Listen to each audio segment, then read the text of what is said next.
It is just a huge honor for me today to be podcast interviewing Scott Bridges, who's on the cover of Dental Town magazine this month for finding an old gas station and redoing it and making your Smile Station family dentistry.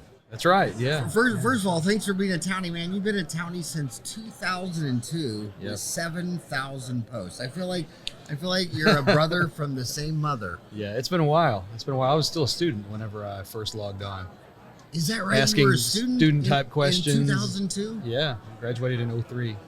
No kidding. So where'd you go to dental school? University of Louisville. Right here where right where we are, yeah. We are we're at the Kentucky Dental Association, and it's so cool. It's right on the Ohio River. Yes, overlooking the falls of the Ohio. Yeah. Wow. And then how far down till it runs into the Mississippi in St. Louis? Actually close to where I'm from in Paducah. Just about 50 miles past Paducah, it runs into the Mississippi at Cairo. No kidding. Uh-huh. And that's north of St. Louis? It's south.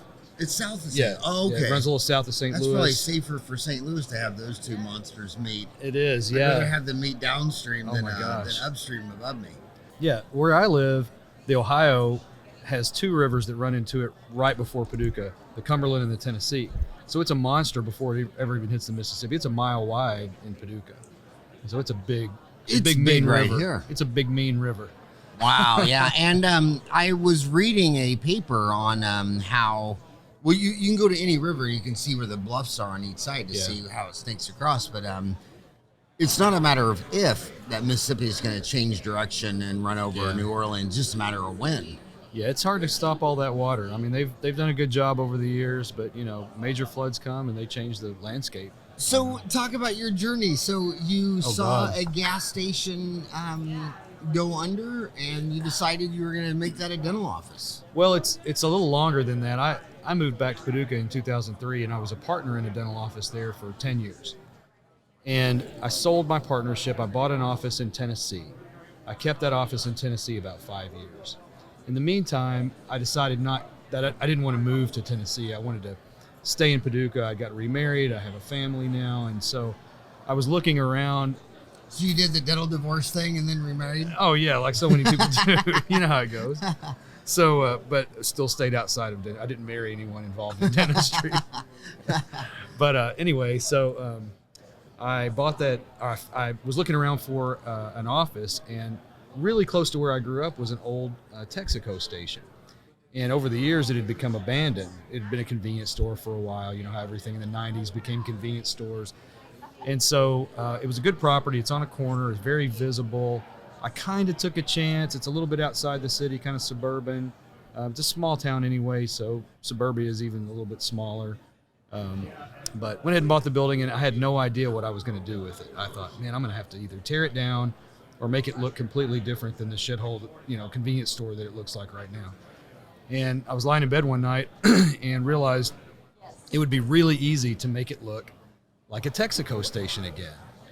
And so that's what I did, and had so much fun doing it and collecting the memorabilia to put on the interior. So what happened? So the first thing I thought was in the EPA with gas tanks underneath there, that would be a monster to get signed off on paper. Well, it's a funny story.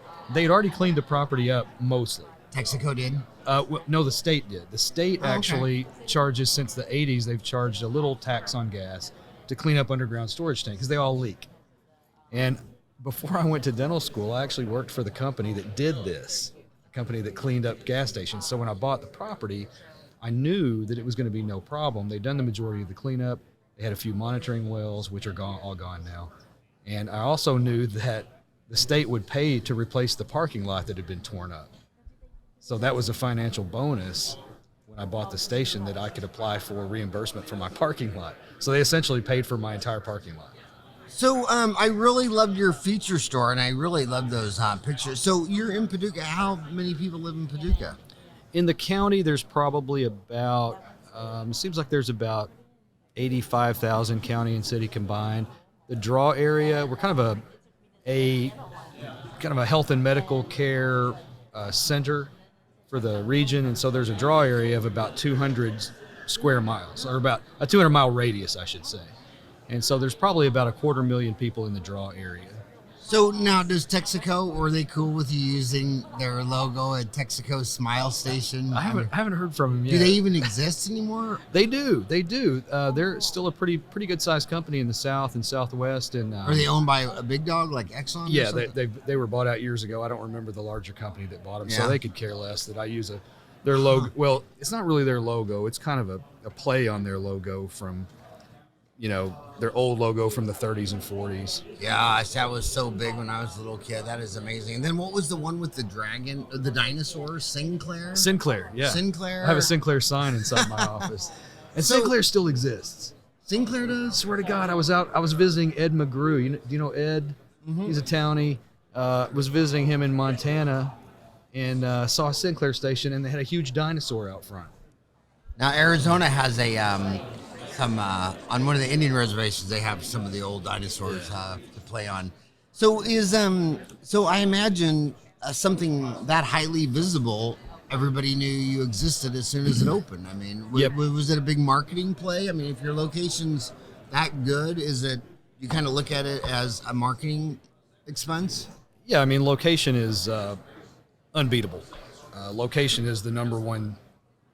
As you know, marketing can overcome location somewhat, and I had that in the past, but location is such an easy, free marketing tool.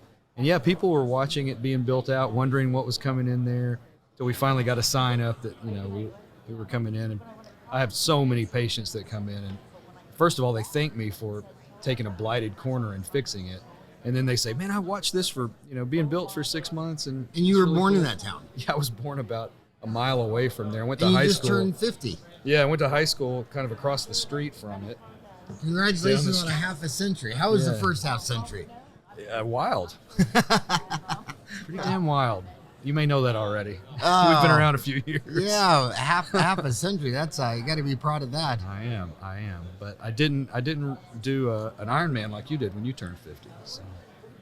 Yeah, that was my and turned out that wasn't my problem. I did an Ironman 3 years in a row and never got under 205. Yeah. Even though I was working out 2 to 4 hours a day. Yeah. So I quit doing that. I started watching when I eat. And I'm down to 198 without exercising. So I learned that abs are made in the kitchen, not on the workout. I just ordered breakfast, and it was a flatbread with like ham, egg, and cheese. And I ordered it without the bread. So I've actually become the man that used to annoy me. So what advice would you give to these young kids now that when you started on Dental Town in 2002 and you graduated in 2003? Oh man! And if you're listening to this if you're listening to a podcast, you're a millennial. A quarter of them are still in dental school. All of them are under 30. Yeah. What advice would you give them? You did a partnership. I did a partnership. Things have really changed in dentistry, as you know, and I've got a lot to say about the current state of dentistry. And a lot of it's not that positive. There are a lot of major problems that are coming down the pipe, and to me, you've got a couple different types of graduating student now. You've got students that have been lucky enough to have a lot of things paid for, their schooling or whatever, for whatever reason, through family wealth or something like that. And then you've got students who are borrowing the money, and the ones that are in severe student loan debt, which that was starting whenever I graduated. But these graduates now have serious debt, and it's a serious problem because it dictates what their opportunities are. I was able to take an associateship that paid pretty well, and I had no problems paying my student loan back. Seriously low interest. I owed over $100,000, but the interest was nothing. Now the interest is high. They've got $250,000 in debt. The average debt is over $250,000. The average is $287,000. Yes, $287,000. It's insane. And so, you've got DSOs that they offer you a guaranteed income, but it's with a price. And a lot of I talk to a lot of these people, and the other big problem in dentistry that I see, besides student debt, which to me is the number one, the number two is dissatisfaction with the profession. And I see so much of it, that people that are burnt out, they're in what they feel like a hamster wheel. And when they go into work every day, people don't automatically love the dentist. It's not like they tell you in dental school, you're not going to be the respected doctor about town. You know, you're a necessary evil.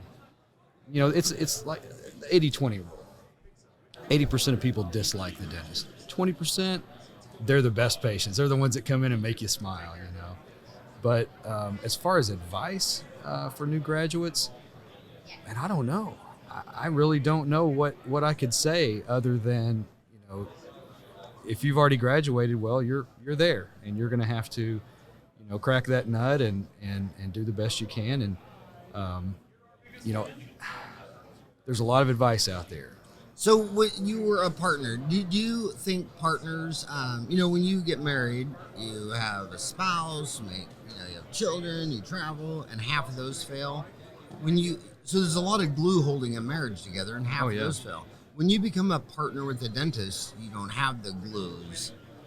Do you think a partnership in dentistry is like a marriage with a 50% failure rate, or do you think a partnership is a better idea so that you can cover more of the 168 hours a week? You know, I think a partnership's a great idea. I was in a partnership. I had a great partnership in dentistry. You know, I needed a change at that time in my life. It wasn't, hey, it's not you, it's me. It is what it is, like a marriage. But it really gave a feeling of stability. And I had been an associate for that dentist for a couple of years before we chose to pursue the partnership path. And it was really a positive experience.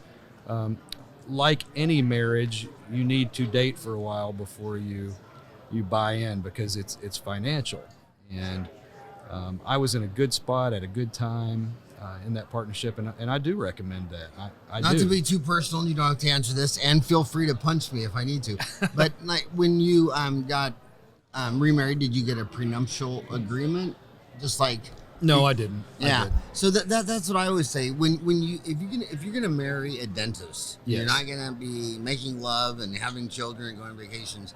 You need a prenuptial, and it needs to be a prenuptial not by your attorney recommended by your favorite pastor, but someone who only does dental. The nuances, and you need to have an exit strategy, and you need to do that in marriage too. You come out of school $500,000 in student loans. Maybe you don't want a prenuptial. Maybe you want to marry some rich girl that doesn't ask for one. But I'm telling you, you need to have a prenuptial when you get married, because you're a dentist and you have $500,000 student loans. And if you're gonna have a partnership, I want to know how many contracts did the lawyer write for other dentists. And if this is the first one, then there's nothing else to talk about. I absolutely agree. And my partner and I used a pretty large dental company that did that. It's Kane Waters. Kane Waters out of Dallas. We used Kane Waters. This isn't a recommendation or anything, and I have no financial interest in Kane Waters, but we use them. I do. I own almost 0.00% of the company. And but we had an agreement that was 2 inches thick, and it had all the exit rules, everything. I mean, it covered everything. You know what I love about Kane Waters? They only do dentists. Yeah. But anytime a company is in Dallas or Chicago, it's a 2-hour flight from anywhere in the country. That's true. You know, if it's in San Diego, Miami, Boston, or Seattle, it's hard to get in and out of. But my God, Chicago and Dallas, any American can get there on Southwest Airlines in under 2 hours for $100. That's right. So, Kane, you found someone that only does dental, had a 2-inch contract. That's how many nuances there are. And then you marry, and then you married the partner. You know, and we had a partnership for probably 7 or 8 years, and up until I needed the change in my life to be happier. And that goes back to the problem in dentistry today is many dentists are unhappy with what they're doing. So you were burning out? I was burning out in the type of dentistry that I was doing, the type of practice that we had. Plus, I was at a real pivotal. Was it a low fee, high volume, or a high fee, low volume? What it was kind of a high practice? fee, high volume. It was heavy sedation, very heavy sedation. Because you have your diplomat and docs. Yeah, we did a lot of sedation, and sedation has its own issues where it brings in all the fears and the stresses of the patient. They put them on the staff and the doctor. You feel that. It brings it in your office. There's a downside to everything. sedation is a wonderful adjunct in dentistry, and it's helped a lot of people. I mean, I hate to see what's happening. You know, a lot of the state boards are starting to restrict sedation. In Kentucky, it's happening too. They're restricting sedation. And typically it happens when oral surgeons get control of the state board. They start restricting things to almost protect their own profession. And they call oral sedation unsafe, which it's not in any way. But, I've done IV and oral and all the sedations. But anyway, back to I needed a change from that. And so it was just, it was stressing you out. Was it? It was high stress. Well, it was partly that, and partly, I was going through personal changes, divorce, and all these things, and I just needed to make some big changes, and so ultimately, got where I am now. Happier. So you sold your partnership? Sold my partnership to back another to dentist? Back to the original partner. I hired a dentist to replace me. I stayed on there for a year, working part time, and ended up going full time in my other practice, and then part time when I went through a slew of associates in my Tennessee practice. Word of the wise: don't buy a practice 100 miles away that you plan on working in. Well, let's talk about that, because when I always think the people like Heartland always get a bad rap, because if something happens to them, everybody knows about it. But when it happens in private practice, it doesn't. They live in a huge aquarium. Yeah, they live under a microscope. And they live under a microscope. And I feel sorry for Rick Workman and Pat Bauer, because half the stuff I read about them is like, okay, well, that happens in all the offices all the time. But employee turnovership, it doesn't matter. It's not just DSOs, it's private practice. Keeping an associate, I mean, the average dentist associate is right about 1 year. Yeah. So why do you think you had a slew of turnover associates? Why do you think associates? I had a particular problem. When you're a private practitioner, you don't have the deep pockets that say Rick Workman does, or say a Heartland, a DSO has with practices. So it's difficult to find associates because you're competing with the DSOs who are offering large signing bonuses, more stability, guaranteed incomes.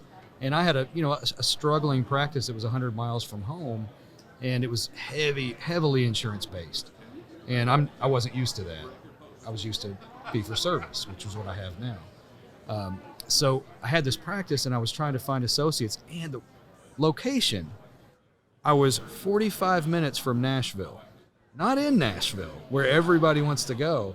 45 minutes from Nashville, in an army town, where it was really hard to get people. Like, people would come and they would say, it's just a little far from Nashville. I want to live in Nashville. Just a little too long of a commute. And I totally agree, But eventually I sold the office. The new owner has a great associate. He has multiple offices now, and good for him. I feel like that I've made every mistake. I've tried every type of practice. I associated. I bought in, I bought a dentist out, and I did a scratch startup. So this is your third office. It's my third office, yeah. And it was a scratch startup. Scratch start. So you didn't have a restrictive covenant against your old partnership that had expired? We did have one. It was probably unenforceable because it was so severe. But I respectfully, that was one of the reasons I bought the office so far away when I left. It was out of respect for my old partner. So how long were you? It was I was away about 3 years before I reopened, and that was enough time. And my new office is 15 miles from my original office, so he has no problem with it. We're still friends. I mean, it's that's cool. So so you're saying the millennial associate wants to live in the urban Nashville. They don't want to live in rural. Well, I'd say a lot of them do. Not everybody. I mean, there's no one way to practice dentistry, and I don't like to pigeonhole millennials or Gen Xers or boomers, because people are different. Now, there are some trends that we see that we like to use as stereotypes. I think millennials are more likely to want to go to urban areas than my generation was, because urban areas are so damn much better now. I mean, they're a lot better. And urban dentistry offers a lot of things, a lifestyle that's different. Did you read the thread? I think you saw it. Going rural is financially stupid. Oh yeah, that was a great. That's thread. A great thread and brings up some great points. I'm semi-rural. Now the guy that started that thread, he's got a good office, and he's got a nice home, and he's a great guy, but he's got himself in a situation in a rural area where he's trying to sell his home. He's got a nice home. There's not a lot of buyers because Right. I mean, when I say rural, this is really truly mountainous rural. It's a beautiful. Where is he at? It's a beautiful. He's in West Virginia. I can't remember the name of the town, but it's a beautiful place, and it's just difficult to make changes in a rural area, like selling something. You don't get as much return on your It's dollar. so liquid. It's like, in my town, I could build a big house. Well, I may never get my money back out. Right. So you have to look at it in different ways when you go rural.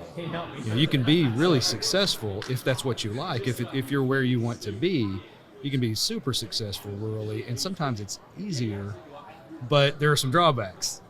And one of the big drawbacks is trying to liquidate. Yeah. When it's time to or finding a buyer, finding an associate, finding a partner. It's a lot harder. It was. I still think Jack Dillenberg was the only dean that got it. Public health always had to have dentist offices on Indian reservations because there weren't any Indian. That's right. Dentists. Well, why? Because the dental schools didn't accept any, because they didn't have the 3.85 GPA like the little kid that grew up in downtown Phoenix. Yeah. So Jack just started saying anybody that applies from Indian reservations gets in. Well, when they graduated, where did they all go? Right back to the Navajo Indian reservation where they always wanted to live anyway. Yeah. And these the nation always talks about rural, underserved, no access, whatever. And but they never if you accept a kid from downtown Nashville, he's not going to graduate and go rural.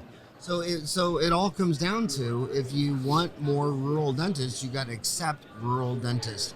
And I see it all over Arizona. Like, I was up at a mine by Seligman, Arizona, and I was talking to the management team. I said, well, what is your biggest constraint? They said, man, we can't get mechanical engineers. I said, why? He says, because ASU only hires you or accepts you on your GPA, and it's all a bunch of Scottsdale, Phoenix, Tempe kids, and they don't want to come live here. But every time a kid from our Kingman, Arizona applies to mechanical engineering, so that they don't have a high enough GPA to get in, and it's like all these universities, they just want to compete with the U.S. News and World on who has the best university, and they need to sit there and start saying, okay, well, if these small towns being a mechanical engineer, we'll accept anybody from your town to be a mechanical engineer. If your town needs a dentist, we'll accept the kids at dental school, So the mismatch between that. You asked me a question earlier, and it kind of caught me off guard. I really didn't have a good answer. What advice would I give millennials, or these people that are currently graduating dental school? Well, the dental school debt is high, and when you first start out, it's hard to make a lot. It's easy to go down a path of, a path you don't want to go down to try to pay your loans back. I would really recommend the armed services. The what? Armed services. Yeah. Army, Navy, would. Air Force, Marines. Because they pay your loans back for you, and you get practical experience, and you get to travel. And then when you come out, you're done. You don't have any loans. You've got experience, and you're a veteran. But they just announced massive cutbacks. Yeah. I mean, I'm sure it fluctuates like it did in the 90s. Remember in the 90s, it was way down. But yeah, that's something that is a real benefit. And I know it's not for everybody, but I think if I had it to do over again, I would have absolutely tried harder to get in, because I applied for the Army scholarship my first year. The recruiter lost my application. Oh, yeah? Yeah. The day it's due, he shows up with a new application I'm supposed to fill out. I'm in the middle of clinic, in class. Anyway, he didn't get it there.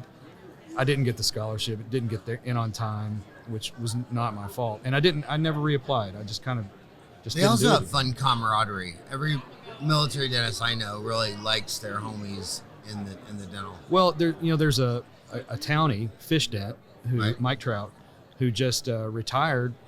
He's an endodontist. He stayed in it the full. He's retiring a colonel, and he's got the benefits, and he's going to go back and work part time now. And he's 40 something. He's essentially retired, 40 something, 47 years old probably. So and he's you got a got great your life. diplomat in docs. Yeah. Some young kid wants to know what you think of that. Would you recommend that? I absolutely recommend sedation, at least in a limited basis, because they're, Oral or IV or? Either one. IV is not my favorite because I don't like being the anesthesiologist so much. I don't like starting IVs very much. Now, they have training classes in Kentucky where you can have your assistant trained to start the IVs. But in my experience with it, IV works very well for short case dentistry, like third molar extraction or something like that. But for large case dentistry, I found that oral sedation works a lot better. It lasts longer, and it's easily reversible. There's a lot of benefits to it. And as far as IV goes, it just wasn't for me. I mean, I've got people that are afraid of needles. They don't want to see me sticking a needle in their hand or their arm, So But I am IV certified still. You're on the cover of Dental Town this month. I want to talk about some of the articles there. You're talking about a fully digital dental office. You want to be fully digital?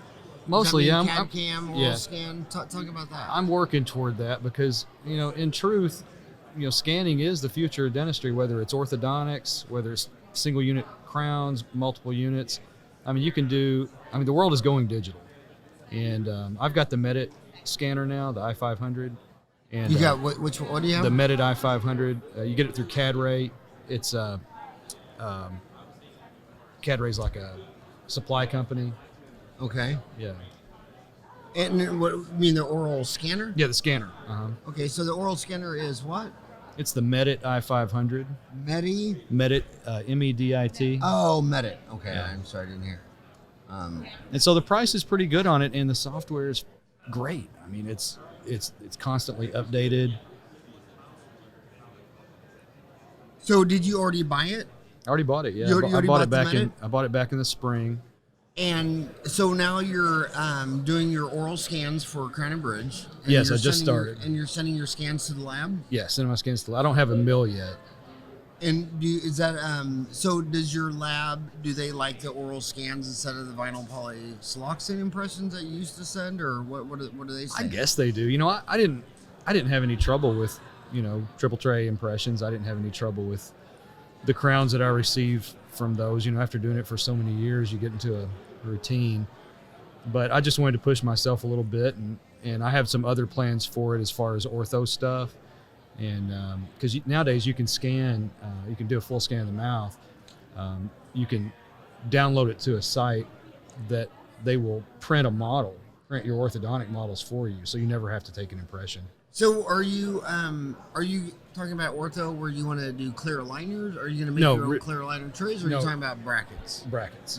Placing brackets and stuff. And how long have you been I've just into ortho? Not very long. That's something that I'm pursuing now through Tom Garrity's ortho course. Right. But I've got some friends who have in dentistry who have done that and enjoy it, and it's something that I'm interested in. So why did you pick the Medit i500? I've noticed that people pay a lot more attention if they had to pay a lot of money. If you're gonna spend a lot of money on a CAD cam or an oral scanner. I went to Midwinter this past February, and I went to a class where we tried out 6 different scanners. The Medit was not one of them, and but 6 different scanners. I tried them all. I think my favorite of the 6 that I tried was the Sirona, the new Sirona scanner. I can't remember the name of it. It's morning. I haven't had enough coffee, but on the trade show floor, I tried out the Medit, and it was as high a quality and speed. Maybe not as the Sirona, but pretty damn close. And the price was great. What was the price? It was around $18,000. $18,000. Around that. It's between, depending on, they had a show special and some different things. So what was the main thing that made you spend $18,000 as opposed to going back and using Emperor gum and a triple tray? I need a tax write-off. Just kidding. Seriously? Well, yeah. I mean, you have to buy equipment from time to time. You get good tax write-offs for it. So a big part of that decision was the tax write-off? A small part of it was, but the biggest part was I just want to stay current, man. I just want to, continue to grow, to fight the burnout. I don't want to do a bunch of new procedures. Like when you're a new dentist, and I think it's probably a good idea to get out there and try a bunch of procedures to expand, how much your earning potential, to expand and find out ultimately what you like and don't like. And then when you get to be my age, you start cutting shit out that you don't like to do. I don't like to do molar endo. I don't do it. I just refer it. And it's just a preference thing, isn't it? Yeah, I don't like it. It's stressful to me. And so when you get around 50 years old, you start trying to cut your stress out a little bit, you know. Yeah. Dentistry is a stressful job. I got a family. I got a 2-year-old. You know, that's stressful too. And so I've started cutting the things out I don't like and exploring some things that I might like ortho, and for teens and kids. I've done adult ortho for many years. I did 6-month smiles. I did clear correct, Invisalign. 6-month smile. So you got into it when Ryan Swain was probably. I did, yeah. Was he your teacher? Absolutely, yeah. Went down to Palm Springs or West Palm, I mean. And that guy could think outside the box more than anyone in dentistry. Oh, I know, man. That dude's something else. I ran into him a couple of years ago at a podcast meeting. Yeah. It was Alan Mead's deal. Oh, in Scottsdale. Well, it was in Nashville. Oh, okay, Nashville. Yeah, and I don't see Ryan much anymore, but I see him on Facebook and stuff. Yeah, does he got a podcast? I don't know. He's got a lot of YouTube videos and stuff like that. It's amazing. There's now 60 dentists uploading their podcasts on Dental Town. 60. That's awesome. I know. It's just a new way of communicating. It really is. You've really taken it and run with it. And I did one with Sean Keating a couple of years ago, and enjoyed that. Is he doing his fantasy football? Is he doing it this year? I think he does it every year. Yeah. I've never done it, but I think he does. Yeah. Yeah, Are you into fantasy football? No. Yeah, I'm too addictive. It would kill me. Yeah, I only got into one video game when my boys were young and Nintendo 64 came out.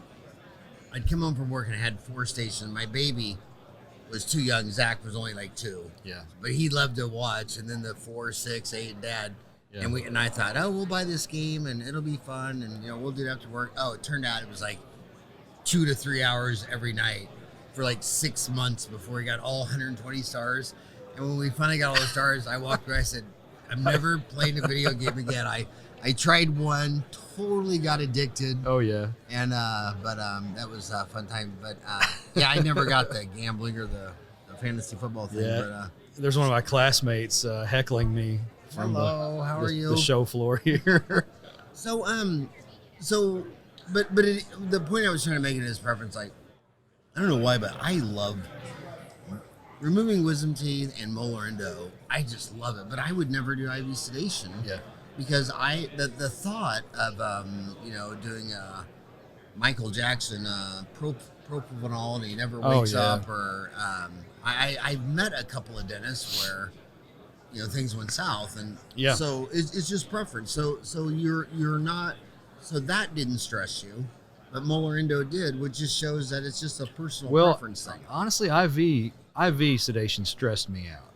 It did. We used fentanyl and benzodiazepine, and it things happen fast in IV sedation, and I didn't want to go to deep sedation because you have to do if you take them into deep, first of all, you're out of your box there, you're illegal, unless you've done a residency. So you're trying to keep them in moderate sedation. And, people do what their bodies are going to do what they're going to do, and things happen fast in IV sedation. Now, you can titrate it, like they say, and you can reverse it, and that's true. But what I found in oral sedation, things move a lot slower, and it's still reversible. And I've reversed a couple, just because I didn't quite get the response I wanted from them. But, for me, IV's not the thing. I stay certified in it, facility certified. Yeah, the other thing I don't understand at all about the IV sedation is, so legally in all the hospitals, you're not allowed to do the IV and the surgery. Yeah. So in every hospital in America, it's 2 separate deals. Yeah. But in dentistry, you got to be the anesthesiologist and the clinician and the surgeon, and to me, that's just too much, man. But when was you have a 2-year-old, right? Yeah. What time of the day was he born? He was born at 9 o'clock in the morning. Okay, well, but if he'd been born at 2 a.m., they would page an anesthesiologist and they show up out of the blue. I mean, they just sit at the IHOP in the Waffle House waiting to be beeped in. Well, he was born, he was C-section, so it was, it was planned, the day and everything. So you can have, I mean, you can have an anesthesiologist show up at your dental office. Oh, yeah. And now there's dentists, anesthesiologists, and But the cost is prohibitive. I mean, Is it? You know, yeah, it's ridiculous. You know, most places, where am I going to find somebody like that in Paducah, Kentucky? It's not going to happen. So if somebody wants an IV to get a wisdom tooth out or a single tooth, I mean, I send them to the oral surgeon. I got some great oral surgeons there. In fact, I ran into one of them last night over at Proof on Main. Great guy, Don Hine. And, you know, I'd rather the experts do that. yeah. You know, I'm So- not the expert at that particular So are thing. you in CAD/CAM too? Uh, Are you doing CAD/CAM? Is that a goal in your office? the goal is Same for me day to crowns CAD/CAM? Yeah, the goal is for me to mill crowns. I don't have a mill yet. My dentist has done 3 milled crowns on me, and so I'm all for it. It's awesome. I mean, in and out in an hour and a half. Because with the a same crown. thing I found with same day crowns is that rural dentists Mm-hmm. who aren't close to labs, it's more important to them Yeah, I mean, than someone like me in Phoenix that has 3.8 million people in the valley, and there's just Yeah. a dozen great Oh, yeah. labs right in Phoenix. we don't have. We have a couple of local labs, but all they do is PFM. You know, they don't do. They're old. PFM? Yeah, they're old school. This is old school stuff. So I've shipped out my stuff since I started. 16 years ago, and I now have a practice that I do a lot of single units. And I always said, to me, it makes more sense. CAD/CAM makes more sense for someone who does a lot of single units because you have a lot of temporaries out there. Now, my temporaries typically don't come off, but sometimes they do. And I think it's just a model. I mean, it's pretty much the model of the future, not to have a temporary. So there's a lab in Paducah that makes PFMs. Oh, yeah. Man, you should buy that. No. You should buy that and get him some milling equipment. Get them something to mill some zirconia That's out of. that's been one of the biggest changes. I mean, when I Jesus. got out of school, there was 15,000 Yeah. dental labs in the United States, and over half of them were just 1 or 2 employees. How many are there now? Well, all those are gone. Oh, wow. So it's gone from about 15,000 to 7,000. But who lost is all the 1 or 2 guys. Oh, yeah. Like I remember where I opened up, and there was one guy that had an apartment complex 1 mile from my office, and in his apartment, he made PFMs in the house, and he was Wow. really, really good. But those guys have all You been replaced. get away with that thing. Um, what about the guys that used to cast their own gold crowns? Well, I had the best story on that. There was a dentist who in Phoenix who bought out an old guy who did all of his own cast gold. And about 5-6 years, the guy had died. He bought it from the spouse. 5-6 years later, he wanted to remodel the lab. When they pulled out the casting deal, the guy, every time he cut off his sprue, he dropped it in the hole there. Oh my gosh. And the amount of sprues filled up about 5 pickle buckets. Oh my god. And they were worth more than what he bought the practice for.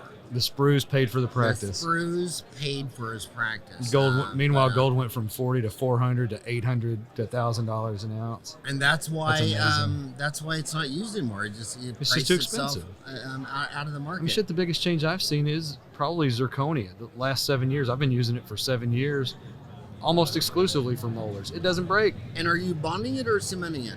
I cement it, but what I do is I use that Ivoclean and then Silane. I've never had one come off out of thousands of these things.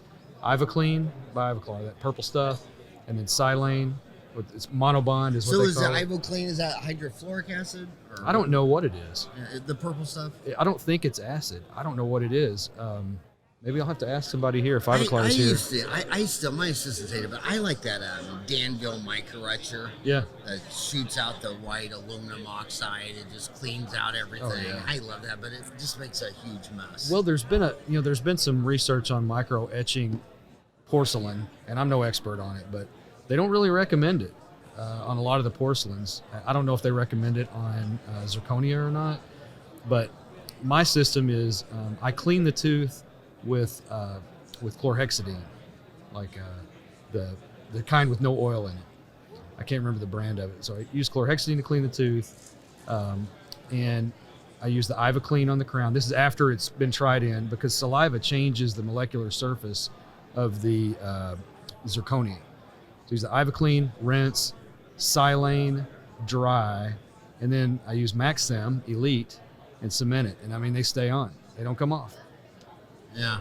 Yeah, that was the recommended thing when I first started doing it, and that's what I still do, and it works. You're talking to dentists about stress. I mean, there's clinical, there's business, but it seems like the human part is the most stress. Whether it's dealing with the human patient or the human staff, and these young kids, they come out of dental school, and they learned all the chemistry and geometry and algebra, but when they have to start being a leader and working with staff, what advice would you give a 25-year-old kid trying to hire staff, lead staff, manage staff? A lot of times the staff are old enough to be his parents. Well, that's a toughie. The best leaders lead by example, obviously, but the best leaders are not the ones that are generals. The best leaders are the ones that clear a path for people to succeed.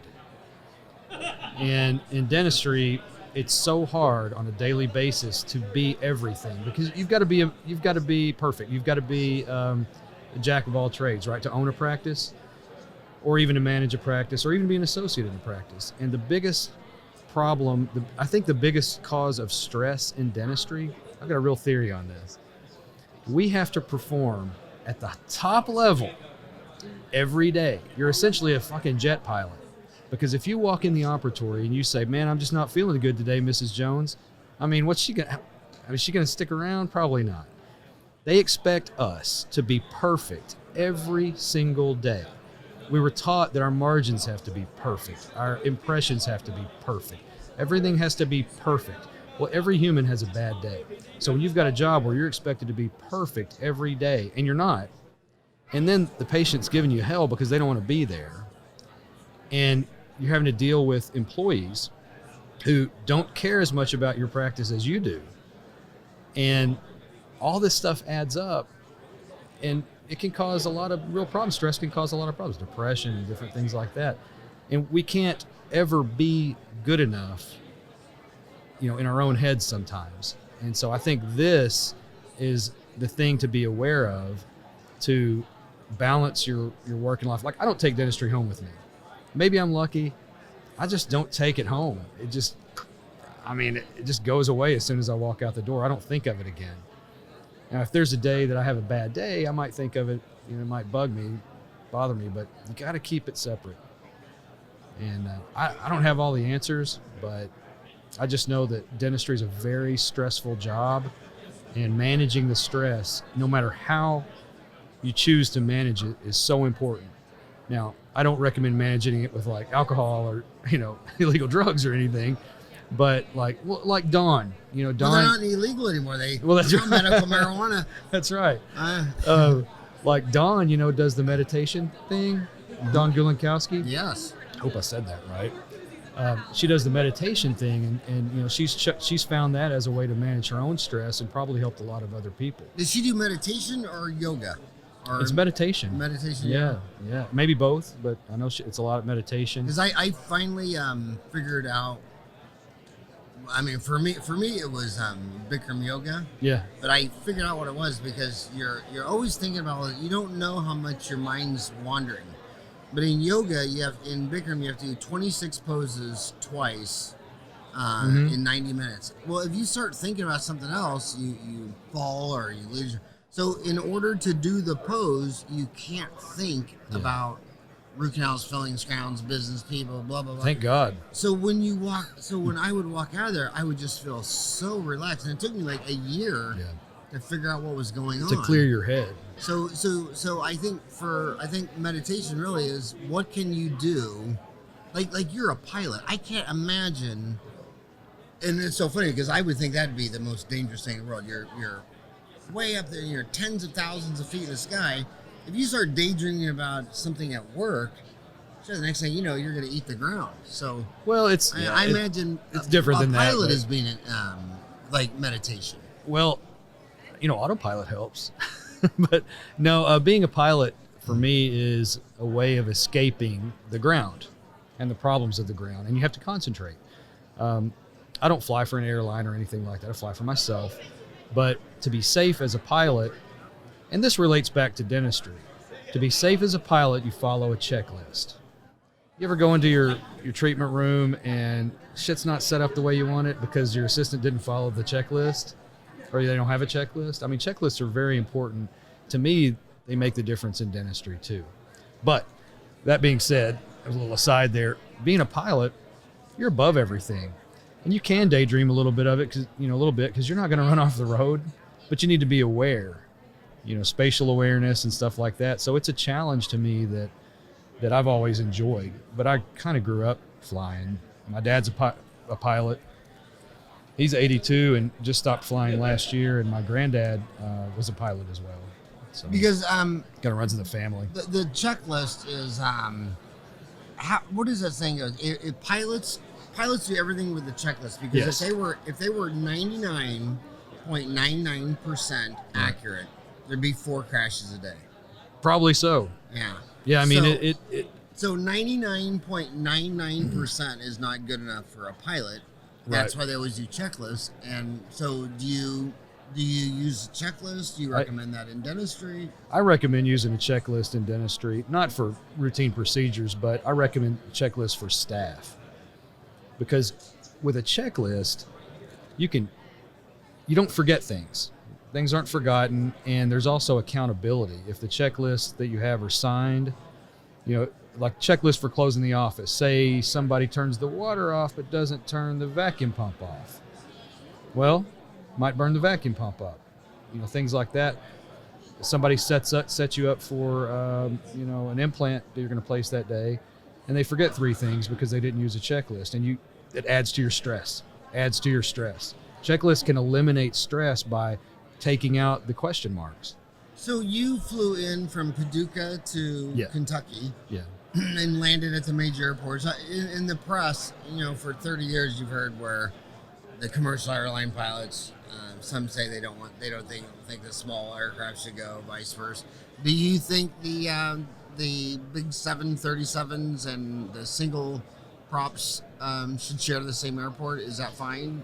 Well, is it an issue? Do you hear much pushback on it? The way I actually flew in, most large cities have reliever airports for small planes, because number one, we don't want to deal with their stuff, and they don't want to deal with our stuff because we're slower. They operate on a different level. We operate on a different level. I get both sides of that. Well, so I flew into the old Louisville airport, what's called Bowman Field. It's about 5 miles from the gigantic Louisville airport. I think it's called Muhammad Ali now. It used to be called Standiford. So when I come in from the west, they take me right over the middle of all the runways at about 1,500 to 2,000 feet to get to Bowman. So I go over the big runways of the big airport, right in the center, because all the airplanes, the big jumbos and the heavies, they're taking off under me. And they're flying straight up, on a 45-degree angle.